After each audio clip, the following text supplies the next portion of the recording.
नमस्कार दोस्तों। इंदौर के राजा रघुवंशी और सोनम का मामला पूरे देश ने देखा है। अभी पुलिस उसकी गुत्थियां सुलझाने के लिए इंदौर से, आजमगढ़ से लेकर शिलोंग और सोहरा तक लगातार कड़ियां जोड़ रही है और इस पूरे हत्याकांड का खुलासा करने में लगी है। लेकिन अब राजस्थान में भी इसी तरह के एक नहीं दो दो केस आए हैं, जिनको आप सोनम पार्ट 2, सोनम पार्ट 3 कह सकते हैं, जहां पत्नियों ने अपने प्रेमियों के साथ मिलकर किस तरह से अपने पतियों की हत्या को अंजाम दिया और फिर दुर्घटना का रूप देने का प्रयास किया। लेकिन कहते हैं ना, कानून के हाथ लंबे होते हैं और जो गुनाह करने वाले होते हैं कहीं ना कहीं कोई सुराग छोड़ देते हैं और फिर पकड़े जाते हैं। ऐसे में राजस्थान में इस तरह के दो नए मामले सामने आए हैं, जहां पत्नियों ने प्रेमियों के साथ मिलकर अपने पतियों की हत्या कराई और अब वे पुलिस की गिरफ्त में है। लेकिन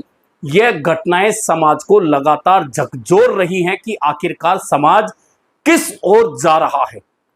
यह दोनों घटनाएं, पहली घटना अलवर जिले के खेड़ली की है, जहां अपने प्रेमी और उसके साथियों के साथ मिलकर पत्नी ने अपने पति को मौत के घाट उतारा। लेकिन उनका 10 वर्षीय मासूम बच्चा, जो ये सारा घटनाक्रम देख रहा था, उसने खुलासा कर दिया और इस तरह से हत्या करने वाली पत्नी, उसका प्रेमी और उसका एक साथी पकड़ा गया है। बाकियों की तलाश पुलिस कर रही है। यह मामला अलवर जिले के खेड़ली का है, जहां अनीता जाटव और उसके प्रेमी काशी प्रजापत ने अंजाम दिया इस घटना को, जहां पति वीरू को तकिया मुंह पर रखकर मार दिया गया और फिर उसका गला दबा दिया गया। दरअसल यह घटनाक्रम इस तरह से हुआ कि अनीता और वीरू की यह दूसरी शादी थी और वीरू जहां टेंट का काम करता था, वहीं पत्नी अनीता वह किराना की दुकान चलाती थी और काशी जो कचौरी का ठेला लगाता था, वह अक्सर अनीता की दुकान पर जाता था। ऐसे में दोनों में पहले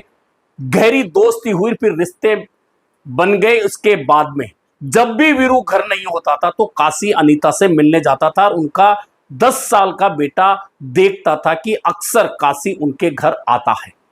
घटनाक्रम वाले दिन की कहानी यह है कि वीरू घर आता है और अपने बेटे से कहता है कि फोन चार्ज लगा दो। बेटा फोन चार्ज लगाता है, टीवी देखने बैठ जाता है। लेकिन चूंकि अनीता ने पहले ही प्लानिंग बना रखी थी, तो वह अपने बेटे को जबरन सोने के लिए भेज देती है कि तू जल्दी नहीं उठता, इसलिए सो जा। बेटा सोने चला जाता है, लेकिन आंखों में नींद नहीं थी। थोड़ी देर बाद में देखते हैं कि घर का दरवाजा अनीता खोलती है और प्रेमी काशी अपने साथियों सहित घर में आता है।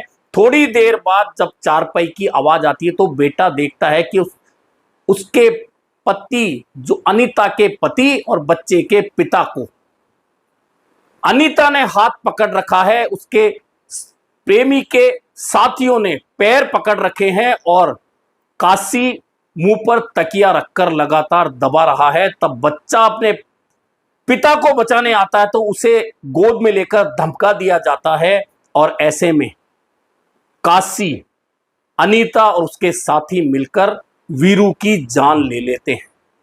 और उसके बाद जब हत्यारे चले जाते हैं तो अनीता उस घटनाक्रम को लेकर दुर्घटना बनाने का प्रयास करती है और वीरू के परिवार वालों को फोन करके कहती है कि बीमार है वीरू, और थोड़ी देर बाद में साइलेंट अटैक की बात कह देती है। लेकिन जब उसके घर वालों को जो पहले से शक था, बॉडी का पोस्टमार्टम होता है और खुलासा हो जाता है कि वीरू की हत्या हुई है। वहीं पूरा घटनाक्रम 10 साल का मासूम पुलिस के सामने रख देता है। इस तरह से यह पूरी साजिश सामने आ जाती है। उसके बाद पुलिस अनीता और उसके प्रेमी काशी सहित एक साथी को भी गिरफ्तार कर लेती है। बाकी की तलाश की जा रही है, वे भी पकड़े जाएंगे। लेकिन यह घटनाक्रम सोनम पार्ट 2 कहा जाने लगा है अलवर जिले के खेड़ली का। इधर यह घटनाक्रम सामने आया, इसकी चर्चा ही हो रही थी कि झुंझुनू में भी ऐसा ही एक मामला सामने आ गया। बुहाना थाना अंतर्गत यह मामला सामने आया है, जहां एक पत्नी ने अपने उम्र से 14 साल छोटे प्रेमी के साथ मिलकर अपने पति की हत्या को अंजाम दिलवाया और फिर उसे दुर्घटना का रूप देने का प्रयास किया, लेकिन पुलिस की जांच और तकनीकी जो बिंदु हैं उनको देखकर पुलिस ने इस पूरे मामले का खुलासा कर दिया। यहां पत्नी पूनम और प्रेमी कृष्ण कुमार ने मिलकर पति अनूप की हत्या की है। इस घटनाक्रम में दरअसल 2018 से पूनम और उसके प्रेमी जो 14 साल छोटा है उसके बीच संबंध बन चुके थे और लगातार वे चाहते थे कि पति बीच में ना आए। ऐसे में हत्या का प्लान बनाया गया और जब पति रोजाना की तरह टहलने निकला तो क्योंकि पहले ही प्लान बना हुआ था तो अपने प्रेमी कृष्ण कुमार को पूनम ने सूचना कर दी कि उसका प्रेमी घर से निकल चुका है। इसके बाद प्रेमी कृष्ण कुमार ने अनूप को इशारा करके अपने पास शराब पीने बुलाया और जब अनूप शराब के नशे में धुत हो गया, खूब शराब पी ली, उसे होश थोड़ा कम रहा तो कृष्ण कुमार ने उसके सीने पर हथौड़ा मारकर और उसकी हत्या कर दी। हालांकि जब हथौड़ा मारने पर अनूप तड़प रहा था तो उसके बाद लात घोंसे भी बरसाए ताकि वह बचे नहीं। थोड़ी देर में अनूप ने दम तोड़ दिया। अब घटना को दुर्घटना का रूप देने के लिए कृष्ण कुमार ने लाश को खींचा और सड़क के किनारे पटक दिया ताकि लोगों को लगे कि दुर्घटना में अनूप की मौत हुई है। लेकिन जांच हुई और इस पूरे घटनाक्रम में जब कृष्ण कुमार तक पुलिस पहुंची और उससे कड़ाई से पूछताछ की गई तो उसने सारा घटनाक्रम बयान कर दिया और उसके बयान के आधार पर पुलिस ने मृतक की पत्नी पूनम को भी गिरफ्तार कर लिया। इस तरह से राजस्थान में पिछले 4 दिनों के दौरान ही इस तरह से 2 सोनम पार्ट 2 और 3 सामने आ गए, जिसमें पत्नियों ने अपने प्रेमी के साथ मिलकर किस तरह से पतियों को मौत के घाट उतार दिया और फिर दुर्घटनाओं से खुद को बचाने के लिए, घटनाओं से खुद को बचाने के लिए उन्हें दुर्घटनाओं का रूप देने का प्रयास किया। लेकिन दोनों ही मामलों में पत्नियां और प्रेमी पुलिस की गिरफ्त में हैं।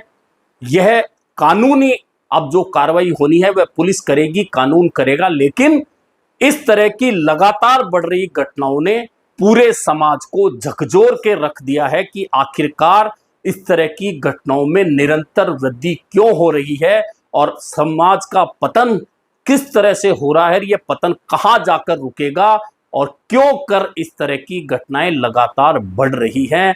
और इन दोनों घटनाएं, राजा और सोनम का घटनाक्रम पूरा देश जब देख रहा था, पुलिस गुत्थी सुलझा रही थी किस तरह से उन्होंने उस घटना को अंजाम दिया और अब वह घटनाक्रम जिसमें पुलिस लगातार तब से इसमें जुटी है वह पूरा भी नहीं हो पाया था एपिसोड की अब राजस्थान के अलवर के खेड़ली से और झुंझुनू के बुहाना थाना क्षेत्र से यह 2 घटनाक्रम सामने आ गए और फिर समाज को और लोगों को सोचने पर मजबूर कर दिया कि आखिरकार समाज में यह गिरावट का दौर किस ओर जाकर थमेगा। अभी के लिए इतना ही, फिर मिलेंगे नए मुद्दे पर चर्चा के साथ।